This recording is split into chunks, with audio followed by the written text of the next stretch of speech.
কেমন আছেন সবাই? আজকে আমি আমার ফুল স্কেচের দ্বিতীয় টিউটোরিয়াল ভিডিও নিয়ে আপনাদের সামনে চলে এসেছি। প্রথম টিউটোরিয়াল ভিডিওটি আমি এঁকেছিলাম যে প্রথম ফুলটি, সেটি হচ্ছে যে উপরের দিকে পাপড়িগুলো মেলেছিল। আর সেটা আপনারা অবশ্যই দেখেছেন, যারা দেখেননি অবশ্যই আমার পেজে দেখে আসবেন, টিউটোরিয়াল ভিডিওটা আপলোড করা আছে। আর যদি প্রথম ভিডিওটি দেখে থাকেন অবশ্যই আপনারা অলরেডি শিখে গেছেন যে কীভাবে খুব সহজে নিজেরাই ফুল স্কেচ করতে পারবেন। আর যারা দেখেননি অবশ্যই দেখে নেবেন, এবং আমি আশা করি যে প্রথম টিউটোরিয়াল ভিডিও দেখলে আপনারা অবশ্যই বুঝতে পারবেন যে কত সহজে একটা ফুল স্কেচ করা যায়। তো আজকে আমি আরেকটি ফুল নিয়ে চলে এসেছি আপনাদের সামনে।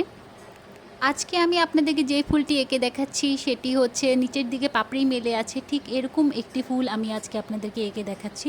তো ফুলটি আঁকার জন্য প্রথমেই আমি পেন্সিল দিয়ে একটি শেপ করে নিয়েছিলাম, রাউন্ড শেপ, যেন আমি খুব সহজেই আমার ফুলের পাপড়িগুলো এঁকে ফেলতে পারি। তারপর আমি প্রথমে যেটি করেছি যে ফুলের মাঝখানের অংশটা এঁকে নিয়েছি, তারপর আমি যেই পেন্সিল দিয়ে রাউন্ড শেপটি দিয়েছিলাম তার উপর একটি একটি করে পাপড়ি এঁকে দিয়েছি।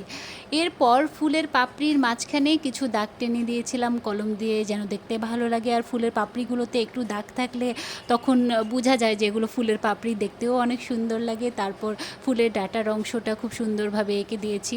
যাই হোক, এই যে আজকে আমার ফুলটা আঁকা শেষ হয়ে গেল। আপনারাও অবশ্যই ট্রাই করবেন এই ফুলটাও, এবং আশা করি খুব ভালো লেগেছে আপনাদের কাছে। সবাই ভালো থাকবেন।